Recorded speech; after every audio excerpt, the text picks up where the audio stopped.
सूरज अपने पूरे तेज पर था। राजस्थान के मरुस्थल में हवा झुलसा देने वाली थी, लेकिन उसमें भी एक लय थी, धीमी, स्थिर और अडिग। रेत के टीलों पर धूप ऐसे बिखरी थी जैसे किसी ने सोने का पाउडर उड़ा दिया हो। हर लहरदार टीला चमक रहा था और दूर तक बस वही सुनहरी विस्तार दिखाई देता था। आकाश बिल्कुल साफ था, नीला और चुभता हुआ, मानो कोई दर्पण जो धरती की गर्म सांसें लौटा रहा हो। सलोनी ऊंट की सवारी पर थी। उसने अपने सिर पर हल्का दुपट्टा बांध रखा था जो हवा में लहराता जा रहा था। पसीने की हल्की परत उसके माथे पर थी, लेकिन उसकी आंखों में चमक थी, जैसे वह किसी पुरानी कहानी के पन्ने में लौट आई हो। रेगिस्तान में कोई जल्दी नहीं होती। यहां हर कदम धीमा है, हर सांस लंबी। ऊंट की चाल और हवा की रफ्तार मिलकर एक ताल बना रहे थे जो मन को किसी ध्यान की स्थिति में ले जाती है। दूर कहीं एक बस्ती दिखाई दी, कुछ झोंपड़ियां, उनके बाहर खड़े नीम के पेड़ और हवा में उड़ती लाल चुनरी। सलोनी ने ऊंट वाले से कहा, वहां चलो, थोड़ी देर रुकेंगे। ऊंट वाला मुस्कुराया, हाँ बीबी साहिबा, वहीं पर एक कुआं है, ठंडा पानी मिलेगा। सलोनी ने गहरी सांस ली। उस क्षण उसे लगा कि रेगिस्तान चाहे कितना भी कठोर क्यों ना हो, उसमें भी एक अपनापन है जो धीरे से, बिना बोले, अपने अंदर समा लेता है। जैसे जैसे वे आगे बढ़े, हवा में मिट्टी की खुशबू बढ़ती गई। अचानक एक झोंका उठा और रेत उड़ने लगी। छोटे छोटे कण हवा में नाचते हुए जैसे रोशनी की बारिश कर रहे हों। सलोनी ने अपने चेहरे पर दुपट्टा खींच लिया, पर उसकी आंखें उस दृश्य से हटी नहीं। उसे लगा, यह रेगिस्तान कोई खाली जगह नहीं है, यह तो समय का संग्रहालय है, जहां हर कण में एक कहानी सोई है। दोपहर ढलने लगी थी। सूरज अब थोड़ा झुक गया था और उसकी किरणें रेत पर हल्की सुनहरी रेखाएं बना रही थीं। हवा में अब उतनी गर्मी नहीं थी, बस एक स्थिर मुलायम गर्माहट थी, जैसे रेगिस्तान अब सांस ले रहा हो। सलोनी ऊंट की पीठ पर झूलती हुई दूर तक फैले टीलों को देख रही थी। हर टीला जैसे कोई लहर हो जो कभी ठहरती नहीं। यहां हर चीज अपनी रफ्तार में चलती है, न कोई जल्दबाजी, न कोई ठहराव, बस निरंतरता।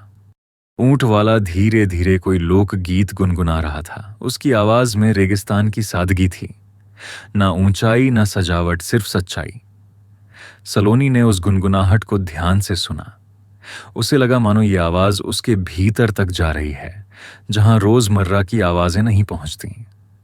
गीत के शब्द धूप जैसे गर्म और हवा जैसे हल्के थे। जो रेत में चलता है उसे मंजिल की जल्दी नहीं होती। सलोनी मुस्कुरा दी। थोड़ी दूर एक ऊंचा टीला दिखाई दिया। ऊंट वाले ने कहा, बीबी साहिबा, वहां से पूरा सूरज ढलता दिखाई देगा। सलोनी ने सिर हिलाया। वे धीरे धीरे उस टीले की ओर बढ़ने लगे। ऊंट की चाल, हवा की लय और रेत के बीच की खामोशी सब मिलकर एक ध्यान जैसा माहौल बना रहे थे। सलोनी ने महसूस किया कि उसकी सांसें भी अब उसी लय में चल रही हैं। जब वे टीले के ऊपर पहुंचे तो आसमान का रंग बदल चुका था, नारंगी से गुलाबी और फिर धीरे धीरे हल्का बैंगनी। रेगिस्तान पर फैली रोशनी अब मुलायम हो गई थी। दूर तक कोई आवाज नहीं थी, बस हवा की सरसराहट और ऊंट की घंटियों की टनटनाहट। सलोनी ने सोचा, शायद शांति का अर्थ यही है, जब चारों ओर कुछ भी ना हो, पर भीतर सब कुछ सुनाई दे। सूरज अब पूरी तरह ढल चुका था। आकाश में हल्का अंधकार था और क्षितिज पर आखिरी सुनहरी लकीर अब मिटती जा रही थी। हवा में अब ठंडक घुलने लगी थी। दिन का कठोरपन धीरे धीरे पिघल रहा था और रेगिस्तान अब एक नई आवाज से भरने लगा था, रात की। सलोनी ने चारों ओर देखा और पहली बार उसने महसूस किया कि रेगिस्तान दिन में जितना बोलता है, रात में उतना सुनता है। हर टीला अब छाया बन गया था, हर हवा अब कहानी सुना रही थी। नीचे टीलों के बीच कुछ दीपक जल उठे। ऊंट वाले ने बताया, वो बस्ती है, वहां आज लोक नृत्य है। बीबी साहिबा, चाहें तो चलें। सलोनी ने मुस्कुराकर सिर हिलाया। वे धीरे धीरे नीचे उतरने लगे। हवा में अब संगीत की हल्की झनकार थी, ढोलक की थाप और सारंगी की करुण धुन। जैसे जैसे वे पास आते गए वो आवाजें और साफ होती गईं। रेगिस्तान का सन्नाटा अब संगीत में बदल चुका था। बस्ती में कुछ लोग गोल घेरा बनाकर नाच रहे थे। औरतें रंग बिरंगे घाघरे पहनी थीं जो हर घूम के साथ हवा में फूलों की तरह खुल जाते। उनके चेहरे पर थकान नहीं, बस लय थी, जैसे धरती खुद उनके साथ झूम रही हो। सलोनी किनारे बैठ गई। उसकी आंखों में आश्चर्य था। इतने सख्त माहौल में भी इतनी मिठास, इतनी खुशी। उसे लगा मानो यह संगीत सिर्फ कानों से नहीं, आत्मा से सुनाई देता है। वह देर तक वहीं बैठी रही। ढोलक की आवाज, लोगों की हंसी और हवा की सरसराहट सब मिलकर एक ऐसा संगीत बना रहे थे जिसे शब्दों में बांधा नहीं जा सकता था। उस रात सलोनी ने महसूस किया कि रेगिस्तान खामोश नहीं है। वह बोलता है, पर उसकी भाषा धीमी होती है, हवा की तरह, जिसे सुनने के लिए मन को शांत होना पड़ता है। रात अब पूरी तरह उतर आई थी। आसमान साफ था और चांद अपने पूरे आकार में रेगिस्तान के ऊपर ठहरा हुआ था। रेत के टीलों पर उसकी रोशनी ऐसे बिखरी थी जैसे किसी ने दूध का पर्दा डाल दिया हो। हवा ठंडी थी, लेकिन उसमें एक नरमाहट थी, जैसे किसी पुराने गीत की धुन जो बस छू कर गुजर जाती है। सलोनी ऊंट से उतरकर रेत पर बैठ गई।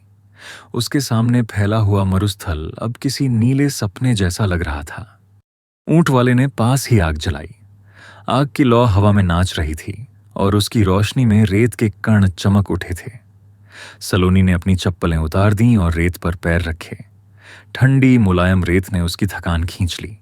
उसने आंखें बंद कीं और सुना हवा की सरसराहट, दूर से आती ऊंट की घंटी और कभी-कभी आग की लकड़ियों का टूटना। इन सब के बीच एक अजीब सी शांति थी जो शब्दों से नहीं, एहसासों से बोलती थी। ऊंट वाले ने धीरे से कहा, बीबी साहिबा, रेगिस्तान की रातें बड़ी सच्ची होती हैं। जो कुछ छिपा होता है वो इस रोशनी में साफ दिखाई देता है। सलोनी ने उसकी ओर देखा। उसकी आंखों में आग की चमक थी और उन आंखों में कोई झूठ नहीं था। उसने मुस्कुराकर कहा, शायद इसलिए यहां लोग सच्चे लगते हैं। दोनों कुछ देर चुप रहे। आसमान में हवा ने हल्की सी लहर उठाई और रेत ने अपने पैटर्न बदल दिए। हर पल कुछ बदल रहा था, पर सब कुछ फिर भी शांत था। सलोनी ने ऊपर देखा। चांद अब और उजला लग रहा था। उसने सोचा, यह वही चांद है जो मेरे शहर में भी है, पर वहां यह इतना करीब क्यों नहीं लगता? शायद इसलिए कि शहर में न शांति है न समय।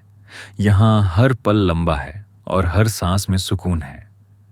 उसने अपने हाथों की रेखाओं पर रेत के कण देखे और महसूस किया कि शायद यह रेगिस्तान उसी के हिस्से की कहानी लिख रहा है, चुपचाप पर सच्चाई से। सुबह की पहली रोशनी धीरे धीरे क्षितिज से ऊपर उठ रही थी। चांद अब फीका पड़ गया था और उसकी जगह सूरज की हल्की आभा रेगिस्तान को जगाने लगी थी। हवा अब थोड़ी ठंडी और शांत थी, पर उसमें नई ऊर्जा थी। सलोनी की नींद खुली तो उसने खुद को रेत के बीच अकेला पाया। चारों ओर बस सुनहरी जमीन थी और नीला आसमान, बिना दीवारों का संसार। उसने अपने पैरों के पास देखा।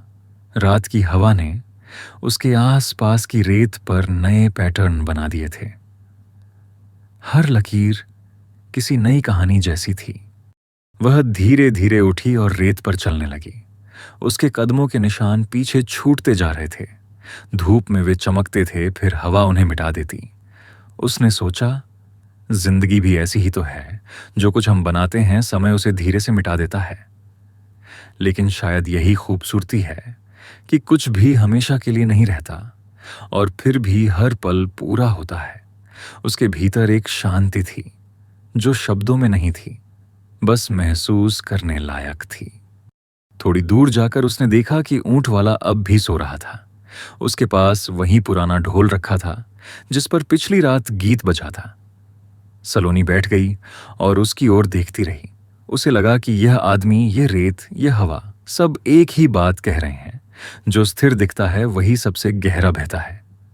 उसने हथेलियों से रेत उठाई और देखा कि वह हवा में उड़ गई, जैसे कोई स्मृति जो रह भी गई और चली भी गई। आसमान अब चमकीला नीला था। सलोनी ने अपना कैमरा निकाला और रेत के टीलों की एक तस्वीर ली। तस्वीर में कुछ खास नहीं था, बस रेत और रोशनी। लेकिन उस फ्रेम में जो था वह किसी और ने नहीं देखा था। वह थी शांति। शाम फिर लौट आई थी। सूरज अब धीरे धीरे ढल रहा था और आकाश में लाल और सुनहरे रंग घुलने लगे थे। हवा में अब ठंडक थी, मगर उसके साथ एक पहचान सी गर्माहट भी थी। सलोनी उसी टीले पर बैठी थी जहां पहली बार उसने सूर्यास्त देखा था। उसके बाल हवा में उड़ रहे थे और चेहरे पर हल्की रोशनी पड़ रही थी। दूर तक फैली रेत अब सुनहरी नहीं, बल्कि तांबे जैसी चमक रही थी। यह दृश्य उसे शांत कर रहा था, जैसे प्रकृति अब उसकी भाषा बोल रही हो। ऊंट वाला पास ही बैठा था। ढोल की धीमी थाप के साथ कुछ गुनगुना रहा था।